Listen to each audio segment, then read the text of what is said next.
할렐루야. 주님 앞에 나온 여러분들을 주님의 이름으로 축복합니다. 하나님의 은혜가 이 아침에도 우리 각 사람에게 믿음의 분량만큼 충만하게 임하기를 소망합니다. 우리 말씀 제목 같이 한번 읽습니다. 시작. 하나님의 역사는 순종하는 믿음에 임합니다. 이 진리입니다, 여러분. 하나님의 역사는 반드시 누구에게? 순종하는 자에게, 믿고 걸음을 내딛는 순종하는 자에게 은혜는 임하는 줄로 믿습니다. 자, 저번주에 우리가 사마리아 여인에 대한 믿음을 함께 나누었죠. 주께서 그녀를 회복시키시고 변화되는 그녀가 어때요? 자기의 부끄러움과 수치를 다 내려놓고 그토록 소중하게 여겼던 물동이까지 내버려두고 어때요? 마을로 들어가서 예수 그리스도를 전가하기 시작하는 장면을 우리가 보았습니다. 가장 낮은 여인, 니고데모가 신분상 가장 높은 그룹의 사람이었다면 이 사마리아 여인은 어때요? 가장 낮고 낮은 여인 아닙니까? 그녀를 만나주시고 회복시켜주시고 또 구원을 허락하신 그 하나님의 은혜가 얼마나 감사합니까? 그녀를 통하여서 우리가 믿음은 반드시 변화를 따라오게 만든다는 것을 우리가 함께 나누었습니다. 저와 여러분들이 수많은 신앙생활을 하면서도 변화되지 않고 정체되어 있고 믿음에 있어서 진보가 없다면 우리는 어때요? 병든 나무요. 또 심각한 문제가 있는 나무라고 제가 말씀을 드렸습니다. 그렇기 때문에 우리는 반드시 하나님 앞에서 남은 생에 아름다움을 이루어가야 되고 거룩함을 이루어가야 되고 주님의 형상을 닮아가는 저와 여러분 되어야 될 줄로 믿습니다. 자, 그녀에게 그렇게 복음을 전가하고 회복시켰던 우리 주님은 오늘 그곳을 떠나서 갈릴리로 가시는데 특이한 것은 뭐냐? 나사렛을 들어가지 않고 어디로 가시는가? 지나쳐 가는 거예요. 나사렛을 지나쳐서 주님이 가시는데 가시면서 뭐라고 말씀하시느냐? 요한복음 4장 44절을 한번 보십시오. 요한복음 4장 44절 같이 읽습니다. 시작. 친히 정언하시기를 선지자가 고향에서는 높임을 받지 못한다 하시고, 선지자가 고향에서는 높임을 받지 못한다 하시고, 어떤 말입니까, 주님? 그 마음이 서운한 마음이죠. 고향에서는 내가 높임을 받지 못한다. 그래서 나사렛을 지나쳐서 갈릴리로 간다는 거예요. 예수님이 살아가실 때에 예수님의 고향에 있던 사람들은, 예수님이 어릴 때 자라났던 그곳에 함께 있었던 사람들은 예수님에 대해서 인정하지 않는 사람들이 많았어요. 또 예수님에 대해서 무시하는 사람들도 많이 있었습니다. 그래서 예수님에 대해서 뭐라고 말하느냐? 예수님이 자기를 가리켜 내가 메시아다, 세상에 온 그리스도다, 그렇게 말을 전가하니까 사람들이 뭐라고 말하느냐? 마가복음 6장 3절 우리 같이 읽습니다. 시작. 이 사람이 마리아의 아들 목수가 아니냐? 야고보와 요셉과 유다와 시몬의 형제가 아니냐? 그 누이들이 우리와 함께 여기 있지 아니하냐고 예수는 뭐였다? 배척합니다. 야고보, 시몬, 유다 이런 사람들은 예수 그리스도의 형제들입니다. 예수의 동생이에요. 그리고 자매들도 있었기 때문에 우리가 그가 어디서 태어났고 누가 낳았고 그의 형제들이 누군지도 다 아는데 어떻게 그가 하나님의 아들일 수 있느냐? 그가 코올리게 때부터 보았고 또 오줌 싸게 때부터 보았는데 갑자기 그가 어떻게 메시아가 될 수 있느냐? 그러면서 예수를 거부하고 뭐했다? 배척했다는 거예요. 배척했다. 자, 예수를 거부하고 배척을 하니까 주님이 능력을 행할 수 있다 없다? 없는 거예요. 그래서 성경은 뭐라고 말하느냐? 마가복음 6장 5절로 6절을 한번 보십시오. 앞에 같이 읽습니다. 시작. 거기서는 아무 권능도 어떻게 행하실 수가 없다. 왜?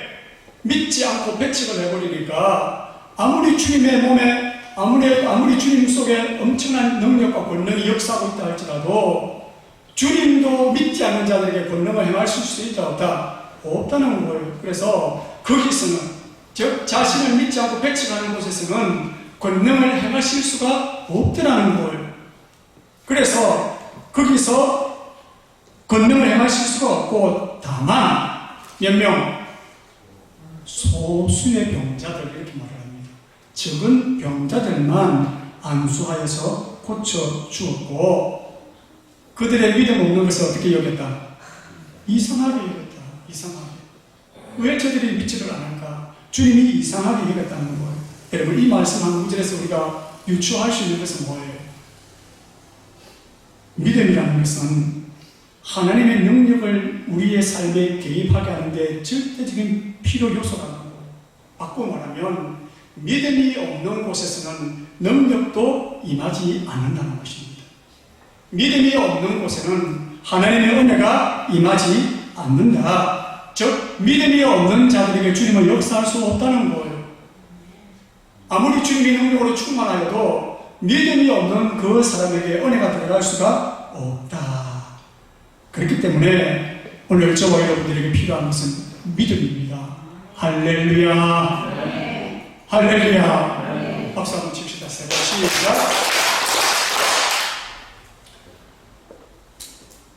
우리가 정신을 더 바르게 차리고 말씀을 좀 들어야 될 필요성이 있는 줄 압니다. 자, 하나님은 여러분 잘 됐습니다. 기적을 목표로 하지는 않습니다. 하나님께는 기적이 목표가 아니에요. 하나님께는 뭐가 목표일까요? 그러면 사람들로 하여금 하나님을 알게 하고 예수를 믿게 하는 것이 목표입니다. 그 목표를 이루기 위하여서 표적을 보여주고 기적을 보여줄 뿐이지 궁극적인 목적은 사람을 변화시키고 믿게 하기 위해서 기적과 표적을 베풀어 주시는 거예요. 그런데 사람들은 어때요?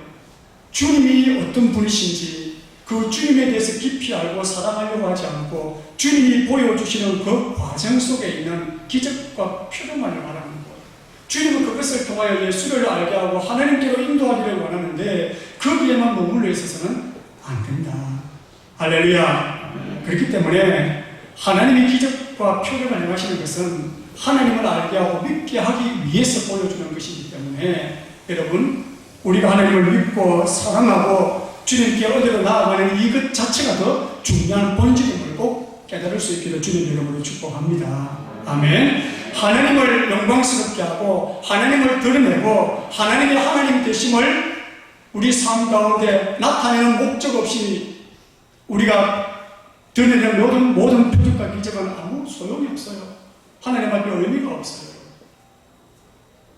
그렇기 때문에 기적과 표적보다는 주님을 사랑하고 또 주님이 누구이신가를 바르게 알고 그분을 믿고 따라가는 은혜의 사람들이 되어야 될 줄로 믿습니다. 자, 마지막 날 하나님 앞에 섰을 때 책망을 당할 자들이 많이 있을 것 같아요. 왜?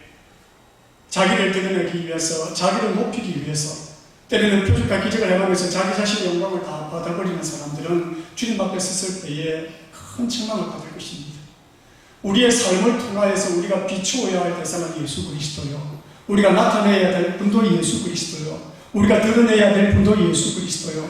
우리를 통하여서 우리는 죽고 살아나야 할 분은 누구다? 예수 그리스도다. 할렐루야. 주님은 그런 믿음을 갖고 하나님 앞에 손을 내미는 자의 손을 오늘도 잡아주십니다.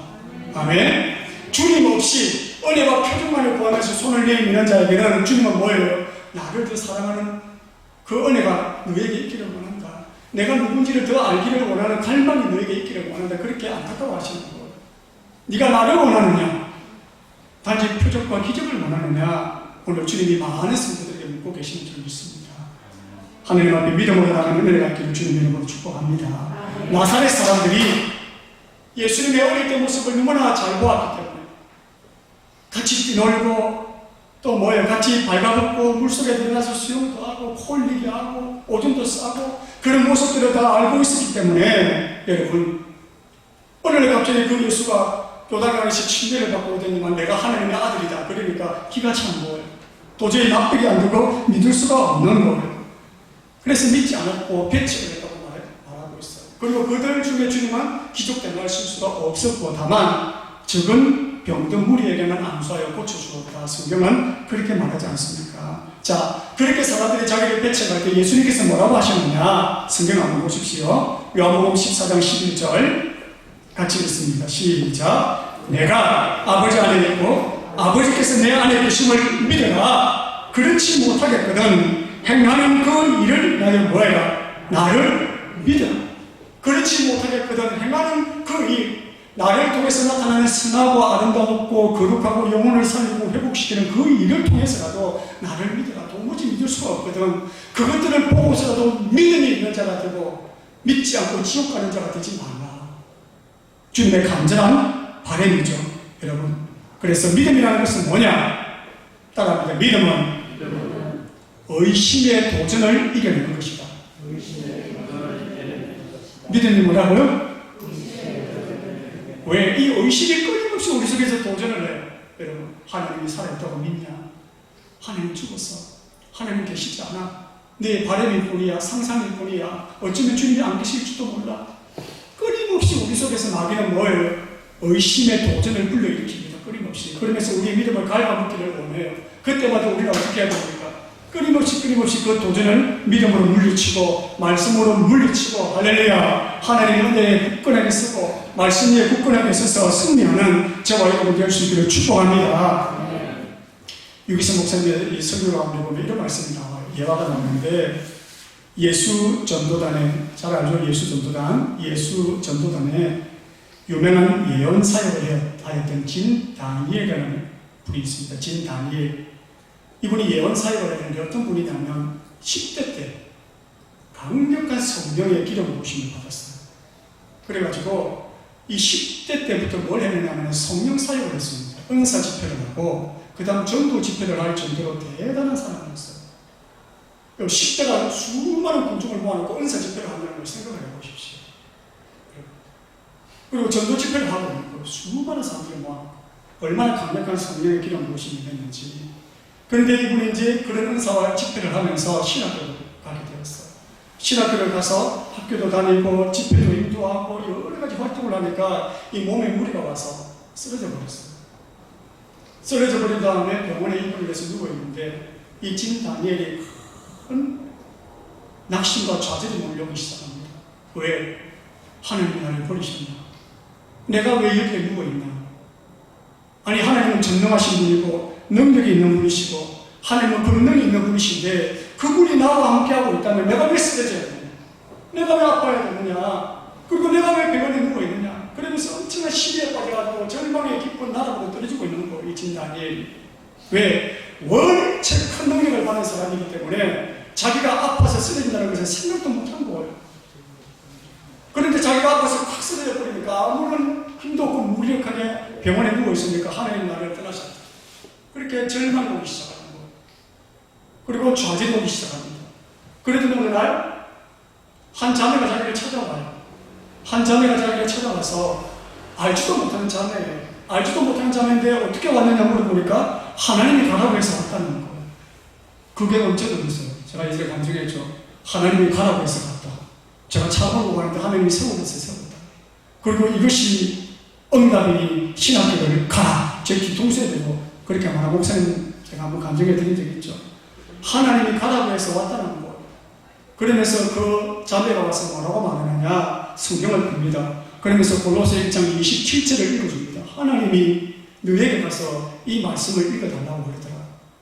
생판 모르는 자매가 와서 뭐라고 읽어주느냐, 골로새서 1장 27절, 이 비밀은 너희 안에 계신 그리스도니 곧 영광의 소망이니라. 그러면서 이렇게 말합니다. 진 하나님이 네 안에 계시되 나에게 그것을 전해달래. 그만 안 남기고 떠나가 버립니다. 방금 전까지 좌절하고 낙심하고 하나님 나를 버리셨다고 말하고 있던 그 지인이 이 말을 듣고 큰 충격을 받습니다. 하나님 나와 함께하고 계신다고. 그러면서 누워서 마음속으로 마지막에 하나님을 부릅니다. 주님 이렇게 부릅니다. 다시 충격을 받고 힘을 내서. 그러니까 그때 예수께서 이렇게 말씀합니다. 진, 내가 너와 함께 한다. 나는 네 안에 있다. 그렇게 하나님 음성한 말씀을 들려주십시오. 그때 진이 물었습니다. 아니 하나님, 하나님이 나와 함께 하신다면 내가 왜 쓰러져 병원에 있어야 됩니까? 내가 할 일이 얼마나 많은데. 그리고 이 취소된 집회는 다 어떻게 할 겁니까? 주님, 그렇게 주님께 묻습니다. 그때 주님이 뭐라고 말하느냐. 지인, 그것이 네가 하는 것이 아니야. 그것은 내가 하는 것이야. 주님 그렇게 말씀하셔요. 그러면서 내가 원하는 것은, 너에게 원하는 것은 어떤 큰 일이 아니다. 내가 너에게 원하는 것은 너 자신을 원한다. 지인. 그러면서 주님이 뭐라고 말하느냐면, 내가 너를 위하여서 나를 주었지 않느냐. 너를 나에게 주기를 원한다. 주님은. 그러면서 내가 할 일은 내가 할 테니까 네가 할 일은 네가 해라. 그렇게 주님이 말씀하셔요. 지인이 누워갖고 병원에서 꼼짝도 못하고 누워있는데 내가 할 수 있는 일이 뭘까? 내가 할 수 있는 일이 뭘까? 그러면서 생각하는 가운데 주님을 찬양할 수는 있지 않느냐 누워서. 그러면서 주님을 찬양하기 시작합니다. 하나님의 거룩한 임재가 그를 듣기 시작해요. 그 찬양 때부터 시작해서. 그리고 그 병원에 입원해 있는 기간 동안 그는 주님과 엄청난 깊은 교제를 나누고 치유와 회복과 주님으로 더욱더 충만해지고 사역의 본질이 뭐냐? 기적과 표적을 나타내는 것이 본질이 아니라 예수 그리스도께로 내가 더 깊이 들어가고 그분을 더 깊이 사랑하고 잃어버리지 않는 것이 이것이 중요하구나. 이것을 깨닫게 하기 위해서 하나님이 이 시기를 허락하셨구나. 그러면서 주님의 은혜를 충만하게 받고 표현을 해서 엄청난 능력과 깊이 있는 사역을 더 역동적으로 펼치는 사역자가 됩니다. 사랑하는 성도 여러분, 하나님은 살아계십니다. 의심의 구름이 우리에게 몰려들 때 어둠의 영들이 역사하는 것인 줄 알고 그것을 물리쳐내고 믿음으로 한 걸음씩 주님 앞에 나아가는 은혜의 삶을 우리가 지속해야 될 이유는 뭐냐? 그가 살아계시기 때문에, 그를 구하고 찾는 자들에게 응답하시는 분이기 때문에. 할렐루야. 오늘 저와 여러분들이 그런 은혜의 사람들이 되기를 주님의 이름으로 축복합니다. 그런데 고향 사람들이 자기를 믿지 않으니까 주님이 이상하게 여겼다는 거예요. 아무리 자기에게 능력이 충만하게 임하고 있고 은혜가 충만하게 임하고 있어도 믿음 없이 배척하는 자에게 하나님의 은혜가 깃들지를 않는다는 것이죠. 그래서 우리에게 필요한 것은 뭐냐? 순종하는 믿음. 하나님의 역사를 불러오는 은혜의 믿음이 우리에게 있기를 주님의 이름으로 축복합니다. 그런데 여러분, 많은 사람들이 배척을 할 때 성경은 뭐라고 말합니까? 소수의 사람들이 있었다. 그들은 주님이 안수해서 고쳐주셨다 이렇게 말을 하죠. 여러분, 저와 여러분들이 그 소수의 사람이 되기를 원합니다. 많은 사람들이 예수가 별거냐? 예수만이 구원자냐? 꼭 예수를 믿어야 되느냐? 불교도 이슬람도 있는데 꼭 예수만 믿으라는 이유가 뭐냐? 그렇게 예수를 배척하고 예수를 거부해도 예수가 진리다. 이 예수만 생명이다. 이 예수 외에는 답이 없다. 할렐루야. 그 믿음으로 예수를 붙들고 가는 은혜가 저와 여러분들에게 있어야 될 줄로 믿습니다. 더구나 지금 21세기 오늘날 상대주의, 종교다변주의 얼마나 활동하고 있습니다. 예수만 진리라고 말하는 사람은 오늘 우리 시대에 뭐예요? 고리타분한 사람, 폐쇄적인 사람, 독단적인 사람, 그렇게 인식되고 있어요. 다른 종교를 인정하고 그래 모든 종교에 구원이 있지 그래야만 뭐예요? 상식적인 사람으로 점점 인식이 되어가는 시대 아닙니까? 얼마나 기독교에 대해서 적대적입니까? 지금 대한민국이 얼마나 기독교에 대해서 여러분 적대적입니까? 곳곳만 인터넷에 끌어보십시오. 교회를 욕하고 기독교를 욕하는 자들이 얼마나 많습니다. 물론 교회도 부족한 점이 있지만 그 배후의 역사는 어둠의 거대한 영들이 역사하고 있다는 것을 우리가 알아야 됩니다. 여러분. 세상 사람들에게 교회 가지 못하도록 담을 쌓고 거리감을 두게 만들고 교회를 떠나게 만드는 어둠의 영들이 얼마나 대한민국을 잠식하고 있는지 아십니까? 영적으로 깨어있어 나는 예수 그리스도의 자녀요 하나님의 일꾼이라는 자기 정체성을 분명하게 가지고 믿음으로 주님을 붙들고 살아가는 저와 여러분 되어야 될 줄로 믿습니다. 할렐루야. 답변 있는 다수가 아니라 깨어있는 소수 여러분. 잠들어 있는 다수가 아니라 깨어있는 소수. 은혜 받지 못하는 다수가 아니라 은혜를 받는 소수의 사람들 가운데 오늘 우리 석수교회가 있어야 되고 저와 여러분들이 그 자리에 있어야 될 줄로 믿습니다. 할렐루야. 잠들어 있는 다수가 아니라 깨어있는 다수, 깨어있는 소수. 여러분, 넓은 길로 가는 다수가 아니라 좁은 길로 들어가는 소수가 되어야 됩니다. 교회의 구경꾼이 되어서는 안 됩니다. 여러분, 변두리에 서서 그냥 서성거리는 사람이 되어서도 안 돼요. 가장 깊은 사역의 핵심과 가장 깊은 섬김의 핵심에 여러분들이 있어야 됩니다. 제가 예전에 말씀드렸죠. 파레토의 법칙이라고 말씀드렸습니다. 파레토의 법칙, 20대 80의 법칙이라고 제가 말씀을 드렸죠.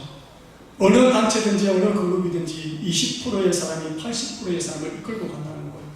파레토가 이 주청한 학설인데 한 백화점의 매출을 20%의 사람이 다 책임지고 해버린다는 거예요. 80%가 백화점을 먹여 살리는 것이 아니라 20%의 큰 손들이 이 백화점을 먹여 살린다는 거예요. 경제적인 관점에서. 교회도 마찬가지예요. 깨어있는 20%의 사람이 잠들어 있는 80%의 사람을 끌고 가는 거예요. 그러면 여러분, 잠들어 있는 80%의 사람이 될 것인가?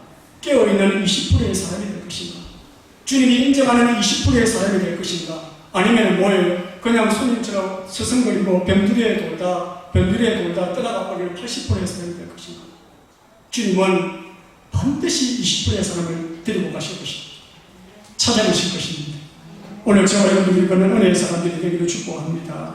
많은 사람들이 예수님을 우습게 여기고 예수님을 보잘것없게 여기고 예수를 욕하고 거부할 때 예수야말로 이 세상의 등불이요, 예수야말로 이 세상의 희망이요, 예수야말로 이 세상의 구원자요, 예수야말로 내 생명의 전부다. 그런 믿음으로 주님을 붙들고 살아가는 강력하고 아름다운 모습과 같은 우리 숙소교회 성도들이 되어야 될 줄을 믿습니다. 할렐루야. 자, 그와는 상반되게 오늘 믿음으로 하나님의 역사를 경험한 자가 있으니 그가 누구냐? 왕의 신하입니다. 왕의 신하. 그가 가버나움에서 갈릴리 가나에 있는 예수님의 소식을 듣고 그분에게 뭐예요? 사람을 보냅니다. 왜? 아이가 병들어서 죽게 되었거든요. 아이가 병들어서 죽게 되었다. 그러면 가버나움과 갈릴리 가나는 몇 킬로냐? 39km입니다. 제가 가서 보니까 갈릴리 가나는 가버나움보다 높은 데에 있어요. 위치적으로, 지리적으로 높은 데가 있어요. 그래서 오늘 성경을 보면 내려오셔서 우리 아이를 살려주옵소서 그렇게 말하고 있죠. 이 지리적으로 높은 데에 있기 때문에 내려오라는 거. 성경이 얼마나 정확한가. 자, 요한복음 4장 49절을 한번 보십시오. 같이 읽습니다. 시작. 신하가 이르되 주여 내 아이가 죽기 전에 어떻게 내려오소서, 내려와서 좀 고쳐주세요. 다른 많은 사람들이 주님을 배척하는데 이 왕의 신하는 뭐예요? 하나님 앞에 나아갑니다. 주님 앞에 나아갑니다. 믿음으로 나아가서 내 아이가 죽게 되었으니 죽기 전에 좀 와서 고쳐주세요. 그 사람의 말에 대한 주님은 뜻밖의 뭐라고 말하냐? 그래? 그래 빨리 가야 됩니다. 가자 빨리 가자. 그렇게 말하는 게 아니죠. 뭐라고 말씀합니까? 50절 한번 보십시오. 50절 시작. 예수께서 이르시되 가라 내 아들이 살았다 하시니라. 주님 내 아이가 죽게 되었으니까 내려와서 좀 고쳐주세요. 그렇게 간절한 마음으로 이야기를 하는데 주님은 뭐예요? 갑자기 뜻밖의 가라 네 아이가 살았다. 그 단순하게 대답을 합니다. 그러면 오늘날 같으면 어떻게 할까요? 여러분들이 그 자리에 계셨다. 주님 내 아이 살려주세요. 그렇게 하는데 주님이 가라 네 아이 살았다. 그러면 우리 같으면 어떻게 할까요? 그 집에서 나오자마자 뭐예요? 주문이 기절하고 폼 걸리겠죠. 그러면서 경상도 뭐라고 말할까요? 아니 애가 어떻게 됐냐 물어보겠죠. 아니 바보 그렇게 이야기한다고 그러죠. 경상도 여러분 아니 살았나 죽었냐 이 말이죠. 아 애가 어떻게 됐냐 전화하겠죠. 그런데 그 시대 폰이 있어요? 없어. 아무것도 없어. 뭐 확인할 수 있는 아무것도 없어요. 단지 주님이 뭐라고 말합니까? 가라 네 아이 살았으니까 내려가라. 그 한마디밖에 안 합니다. 여러분 주님이 무슨 기적을 보여주었어요? 야야 네 아이가 살았다는 표정으로 한 가지 너한테 표정을 보여줄게. 그러면서 뭐예요? 손에 물에 대면서 머리가 허옇게 변해버린다든지, 그리고 모세처럼 지팡이도 꺼내봐라 던져봐라 그런 뱀으로 변한다든지 그런 표정도 없이 그냥 말씀 한마디 하는 거예요. 가라 네 아이 살았다. 몇 킬로그램 하는데 39kg 하는데 하루길이에요. 39km. 군인들이 군대 가서 행진하는데 하룻밤에 30km를 걷거든요. 가라는 그 한마디 믿고 또 하루길을 걸어갑니다. 다른 특별한 말을 들은 것도 아니요, 표적과 기적을 본 것도 아니요, 나았다는 그 말 한마디 듣고 거기서 믿고 돌아가 버리는 거예요. 주님 나았다는 표적을 좀 보여주세요. 좀 제가 믿고 따를 수 있는 확증을 좀 보여주세요. 그런 거 없어요. 가라고 하니까 가버리는 거예요. 믿음입니다. 하루길 걸어왔다가 가라 네 아들 낳았다 그 말 한마디 듣고 또 하루길을 걸어가는 것입니다. 믿음이란 뭘까요 여러분? 믿음이란 보지 못하는 것을 믿는 것이 믿음입니다. 저는 늘 강조하지 않습니까? 여러분들이 앞에 제가 서 있어요. 그런데 마음속으로 주님 나는 오늘 이상호 목사님이 내 앞에 계신 것을 믿습니다. 뭐하라고 믿어? 안 믿어도 앞에 서 있는데. 여러분 믿음이 필요 없어요. 왜? 제가 앞에 서 있는데 뭐하려고 믿어? 믿음이라는 건 뭘? 보이지 않기 때문에 우리의 믿음이 필요합니다. 보는 것을 믿는 것은 누구나 할 수 있는 일이죠. 없는 것을 믿는 것이 믿음이다. 그래서 히브리서 11장 1절 앞에 보십시오. 같이 읽습니다. 시작. 믿음은 바라는 것들의 실상이요 보이지 않는 것들의 증거니 선지자로서 증거를 얻느니라. 11장 6절 시작. 믿음이 없이는 하나님을 기쁘시게 하지 못하나니 하나님께 나아가는 자는 반드시 그가 계신 것과 또한 그가 자기를 찾는 자에게 뭘 주신다? 은혜 받기를 원하느냐? 하나님의 살아계심을 먼저 믿어라. 응답받기를 원하느냐? 그분이 계심을 먼저 믿어라. 하나님께 나아가는 자, 어떤 기대를 걸고 어떤 응답을 바라고 어떤 도움을 간구하면서 주님께 나아가는 자는 그가 계시다는 것, 그가 기도를 듣고 계시다는 것, 그가 나를 도와줄 수 있는 분이라는 것을 먼저 믿으라는 거예요. 할렐루야. 그의 실존을 먼저 믿어라. 그리고 그분이 자기를 찾는 자에게 상 주시는 인심을 먼저 믿어라. 도전을 물리치고 하나님은 없을지도 몰라, 내 상상일지도 몰라, 사람들이 만들어낸 허상일지도 몰라, 그런 모든 것을 꺼내내고 예수는 실상이다, 예수는 역사다, 예수는 오늘도 살아계셔서 자기를 부르는 자에게 응답하시는 분이라는 믿음을 갖고 나가라. 반드시 그것을 먼저 가지고 주님 앞에 나아가라. 하나님이 그 사람들을 만나주시고 은혜 베푸시고 은총을 베풀어 주신다는 것. 믿음이라는 것은 큰 결단을 담보라 합니다. 결단을 담보하고 확신을 요청하는 것이 믿음 아니겠습니까? 믿지 않는 자를 어떻게 부를 수 있으며, 믿지 않는 기도에 어떻게 확신이 임할 수 있으며, 믿지 않는 기도에, 믿지 않고 드리는 기도에 어떻게 여러분의 결단이 임할 수 있겠습니까? 믿음이 있을 때에 확신이 임하고 결단이 임할 수 있는 것 아니겠습니까? 그렇기 때문에 오늘 저와 여러분들에게도 주님을 신뢰하는 믿음의 은총이 있기를 주님 이름으로 축복합니다. 모세는 어떤 사람입니까요? 11장 27절 한번 보십시오. 히브리서 11장 27절 같이 읽습니다. 시작. 믿음으로 애굽을 떠나 왕의 모함을 무서워하지 아니하고 보이지 아니하는 자를 보는 것 같이 하여 뭐했다? 보이지 않는 하나님을 여러분 마치 보고 있는 것처럼 느끼면서 참고 견디고 인내해냈다는 것. 이게 믿음이죠. 그래서 보이지 않는 것을 믿는 것이 믿음. 의심의 도전을 꺼내내고 주님을 붙드는 것이 믿음인 것. 모세도 마찬가지 아닙니까? 보이지 않는 하나님은 마치 보고 느끼듯이 늘 주님을 섬기고 동행하며 살아가는 거죠. 오늘 우리도 하나님은 우리 눈에 보이지 않습니다. 우리도 주님을 보는 것처럼 마치 앞에 제가 서 있는 것처럼 느끼고 사랑하며 가는 은혜가 될 수, 은혜가 있기를 소망합니다. 할렐루야. 예전에 제가 제 딸에게 이야기했지만 예전에 우리가 신방을 가고 또 기독교 백화점에 가면 액자가 있었지 않습니까? 그리스도는 이 집의 주인이시요 식사 때마다 보이지 않는 손님이시요 모든 대화에 말없이 듣는 이시다. 죄만 봤나요? 못 보셔서 그런가? 잘못했어요. 그리스도는 이 집의 주인이시여 식사 때마다 보이지 않는 손님이시여 모든 대화에 말없이 듣는 이시다. 주님 내 곁에 계시고 나를 보고 계시고 알고 계신다. 현존하고 계시는 그 주님을 인식하는 그 인식이 믿음의 기초요. 그분을 놓치지 않고 살아가는 것이 주님과 동행하는 삶이라는 것이죠. 그것이 영성이고 믿음인 줄로 믿습니다. 할렐루야. 말씀을 믿고 신뢰하며 걸어가는 자에게 하나님의 역사는 오늘도 임합니다.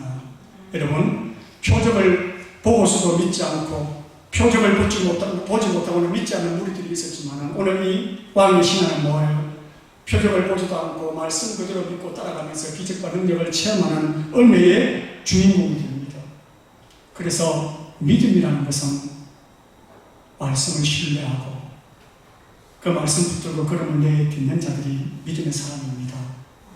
할렐루야. 여러분, 제가 여러분들에게 말을 해요. 여러분들이 제 말을 신뢰하는 것은 그 나를 신뢰하는 것이잖아요. 나를 신뢰하지 않으면 내 말을 믿지 못하는 거예요. 하나님을 믿는다는 것, 하나님을 신뢰한다는 것은 그분이 하신 말씀을 신뢰하는 거예요. 그분이 하신 말씀을 절대적으로 붙드는 거예요. 왜? 이 말씀을 내가 절대적으로 붙들고 이 말씀을 절대적으로 여기는 것은 왜 그럴까요? 이 말씀을 하신 분이 살아계심을 믿기 때문에 절대적으로 이 말씀을 붙드는 거예요. 그분이 살아계심을 믿지 않으면 이게 무슨 가치가 있습니까? 우리에게. 그래서 하나님의 말씀을 믿는 자를 나를 믿는 자라고 인정해 주시는 것입니다. 사랑하는 성도 여러분, 오늘 저와 여러분들이 석수동 석수교회에서 예배를 드립니다. 그런데 여러분들은 교회를 오는데 갑자기 저기 이 기산에서 갑자기 막 천구가 거기가 확 치면서 하늘이 열리고, 그리고 우리 석수동 하늘 꼭대기에 예수가 나타나셨어요. 그리고 쩌렁쩌렁한 목소리로 내가 예수 그리스도요 메시아다, 2000년 전에 십자가에 못 박혀 죽은 예수가 바로 나요, 부활한 예수가 바로 나요, 이 세상을 심판하셔도 나 예수다, 그러면서 구름 위에 서서 천국과 천사를 데리고 와서 하나님께서, 예수께서 와 엄청난 목소리로 이 석수동을 향하여서 쩌렁쩌렁하게 당신의 살아계심을 보여준다면 어떻게 될까요? 사람들의 반응이 전부 다 회개하고 가슴을 치고 통곡하고 교회로 다 달려갈까요? 달려갈 사람들도 있을 거예요. 그러나 시간이 지나면 어떻게 일어날 것인가?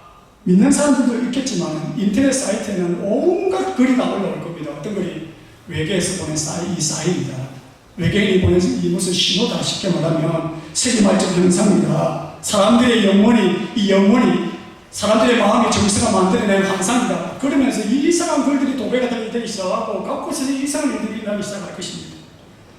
그리고 믿음이 없는 사람들은 아무리 그런 일이 일어나도 믿지 않아요. 핑계대고 또 합리적인 이유를 찾고 주님을 믿지 않습니다. 왜 그러느냐? 2008년 7월 30일 날 여러분, 콜롬비아 북서부 초코주 라시에라 지역이라는 지역이 있는데 거기에 한 마을 전체에 폭우가 쏟아지기 시작했어요. 폭우가 막 쏟아지기 시작하는데 갑자기 이 폭우가 붉은 빛깔을 띠면서 하늘에서 피의 비가 내리기 시작하는 거예요. 하늘에서 핏물이 내리기 시작합니다.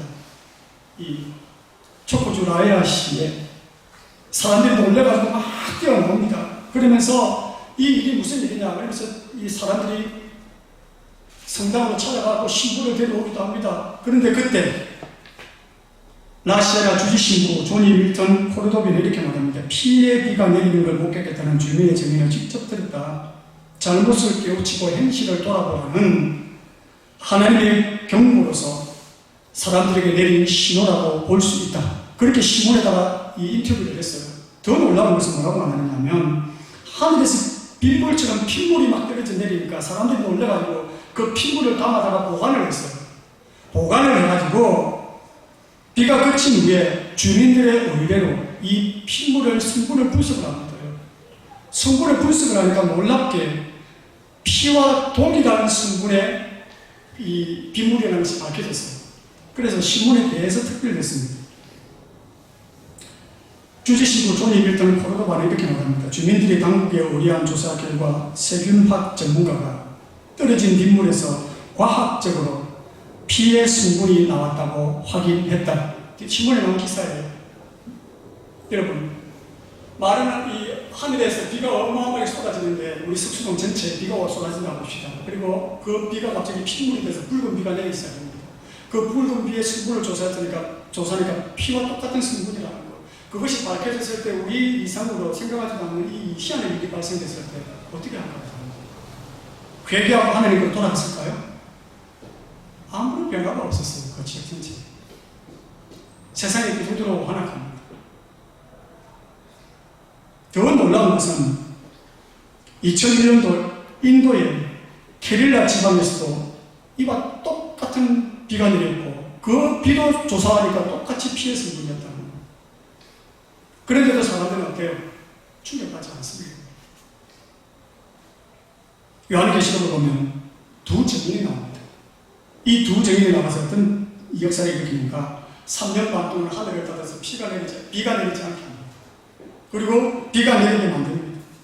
그리고 불을 하늘에서 끄집어 당기고 물이 변하여 피가 되게 만드는 역사를 일으키는데 그 요한계시록 뒷부분을 보면 그 재앙이 임하고 난 다음에 사람들이 어떻게 하느냐, 회개하고 하늘 앞에 나아가는 것이 아니라 하나님을 대적하고 욕합니다. 손가락질합니다. 그런 기적과 표적을 보고 있습니다. 무엇을 의미합니까 여러분? 말씀에 대한 신뢰가 없고 하나님에 대한 사랑과 깊이가 없을 때 나타나는 현상과 기적으로 하나님 앞에 갈 수 없다는 거예요. 그런 믿음은 오래가지 않습니다. 모래 위에 지은 집과 같다. 사상유각이라고 그러죠. 말씀에 기초하고 주님이 어떤 분이신지를 바르게 알고 그분을 믿는 믿음과 신앙 안에서 우리가 자라가는 것이 진정한 신앙이지. 여러분, 말씀이 없으면 어떤 현상이 일어날까요? 한번 생각을 해보십시오. 여러분들에게 말씀이 없는데 어떤 현상이 일어날까? 어떤 기적과 표적을 보았어요. 그러면 시간이 지날 때마다 그 표적과 기적은 뭐예요? 희미해져 갑니다. 그리고 왜곡되어져 갑니다. 내가 너무 간절하게 바라서 그 일이 일어나지 않았을까? 내가 너무 갈망해서 그런 현상이 보여지지 않았을까? 진짜 하나님이 보여주신 것일까? 의심하기 시작됩니다. 그러나 단순히 말씀을 믿고 순종하며 그 말씀 따라 걸어갈 때 역사가 나타나고 변화가 나타나고 그 말씀대로 순종했을 때 은혜가 임하는 것은 법칙입니다. 그래서 말씀과 함께 걸음을 내딛고 말씀과 함께 동행하는 것이 얼마나 중요한가. 할렐루야. 실로암을 찾아간 소경도 마찬가지였죠. 실로암 못에 가서 네 얼굴과 눈을 씻어라. 무슨 기적을 보여준 게 아니죠. 믿고 가더니 그냥 그렇게 역사가 일어나는 것입니다. 사랑하는 성도 여러분, 이스라엘 백성들이 광야에서 하나님을 보았어요? 보지 못했어요? 한번 질문합시다. 하나님을 보았을까요? 하나님을 보지 못했을까요? 하나님을 보지 못했기 때문에 늘 원망하고 불순종하고 불평했을까요? 성경 한번 봅시다. 출애굽기 24장 9절부터 11절 한번 보십시오. 같이 읽습니다. 시작. 모세와 아론과 나답과 아비후와 이스라엘 장로 70명을 나가서 이스라엘 하나님을 보니 그 발 아래에는 청옥을 편듯하고 하늘같이 청명하더라. 하나님이 이스라엘의 존귀한 자들에게 손을 대지 아니하셨고 그들은 하나님을 보고 먹고 마셨더라. 여러분, 아론과 모세와 나답과 아비후와 이스라엘 장로 70명을 나가서 즉 시내산에 올라가서 하나님을 보았다는 거예요. 수많은 사람들이 산에 임재해 계신 하나님의 영광을 보고 그 하나님 앞에 제사를 드리고 음식을 같이 먹었다는 거예요. 그러면 하나님을 보았으면 바뀌어야죠. 변화되어야죠. 그런데 여기서 조금만 지나가면 출애굽기 32장에 모세가 법궤 받으러 시내산 올라가고 나니까 뭘 만들어서 하나님을 슬프게 합니까? 금송아지 만들어서 이것이 신이다 그러면서 하나님의 진노를 격발하는 것이죠. 사람이 듣고 연약합니다. 하나님이 누구신가? 그분이 어떤 일을 하셨는가? 그분이 내게 어떤 의미인가? 그리고 이 말씀이 내게 어떤 의미인가? 바른 말씀과 바른 신앙과 바른 은혜로 걸어가야지. 허탄한 것들과 무익한 것들을 추구하면서 가서는 안 될 줄로 믿습니다. 할렐루야. 하나님은 살아계십니다. 그러나 우리가 어떤 기적과 현상을 보기 위해서 하나님을 믿는 것은 아닙니다. 여러분. 왜 하나님을 믿습니까? 믿음의 도리이기 때문에, 우리가 가야 할 길이기 때문에, 인생이 걸어가야 할 길이고 우리를 만드신 생명의 원천이시고 순수한 주님의 은혜와 사랑이 내 삶을 애워서는 그 은혜가 감사하기 때문에 우리가 하나님을 사랑하고 믿음으로 나아가야지. 하나님이 보여주는 그 어떤 현상과 표적을 보기 위해서 주님을 믿고 따라가서는 안 됩니다. 하나님보다 축복이 우선되어서도 안 됩니다. 복을 받기 싫어하는 사람이 어디 있습니까? 복을 받고자 하는 열망은 순수한 것입니다. 여러분. 은혜 받기를 원하는 마음은 나쁜 것이 아니에요. 그런데 이 복 받기를 원하고 축복 받기를 원하는 것이 기복주의로 흘러가서는 안 됩니다.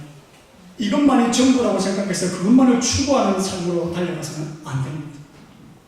하나님을 사랑하고 주님을 기쁘게 하고 믿음으로 걸어가는 삶에 있어서 부어주시는 하나님의 은혜가 감사할 뿐이지 그것 가지고 하나님 앞에 믿음으로 나가고 그것만이 우선시되고 오로지 목적이 돼서는 안 될 줄로 믿습니다.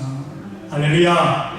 축복보다는 주님을 사랑하는 것이 먼저요. 그분과 동행하는 것이 먼저요. 우리 속에 주님의 형상이 이루어지는 것이 먼저인 줄로 믿습니다. 준비되지 않은 그릇에 부어주시는 축복은 그 사람을 망하게 하는 것이죠. 삶이 형통하든지 형통하지 않든지 순탄하든지 어렵든지 주님 사랑 붙들고 말씀 붙들고 주님과 함께 걸어가는 은혜의 사람들이 저와 여러분이 될 수 있기를 축복합니다.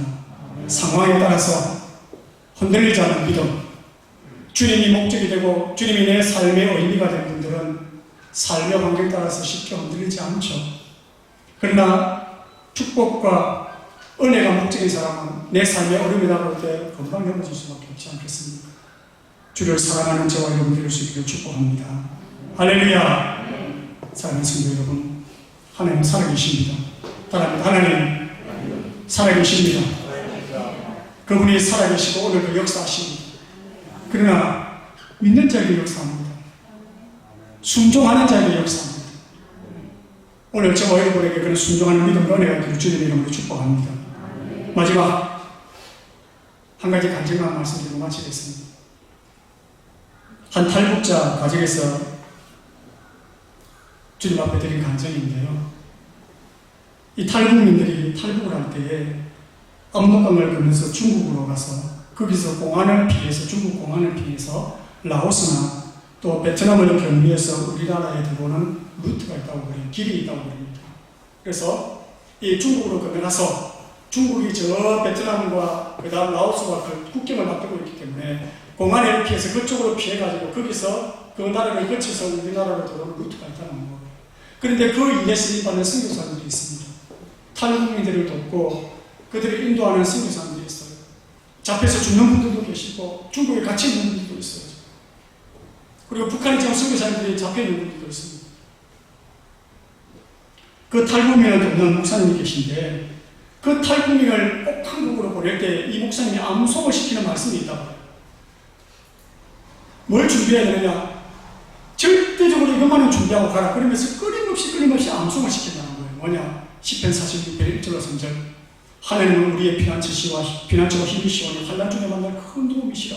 이러므로 땅이 변화되지 산이 흔들려 바다 가운데 빠지든지 바닷물이 솟아나고 뛰놀든지 그것이 넘침으로 산이 흔들릴지라도 우리는 두려워하지 아니하리로다. 그 말씀을 100번, 1000번을 외워야 한다는 거예요. 이 말씀을 붙들고 가라. 위기의 순간에 절대로 우리 이 말씀만 붙들고 이 말씀 붙들고 가라. 그러면서 100번을 외우게 만들고 1000번을 외우게 만든다는 거예요. 다다다다 외우게 만든다는 거예요.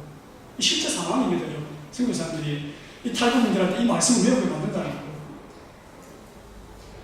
자, 10번, 100번 눈 감으면 자동적으로 나올 때까지 이 말씀을 외우게 만드는데 왜냐하면 이 사람들이 중국인들의 공안을 피해서 라오스나 캄보디아에 무차에 간다 할지라도 거기서 또 탈출 경로를 찾아서 나갈 때 밀림을 통과한다는 거예요. 밀림을 통과하고 정부를 통과하게 되는데 독사에 물려 죽기도 하고 독충들에 물려 죽기도 하고 많은 사람들이 죽는다는 거예요. 그리고 독충도 견뎌내고 독사도 견뎌냈는데 더 큰 것이 뭐냐면 이분들이 말할 때 가니까 강이 있더라.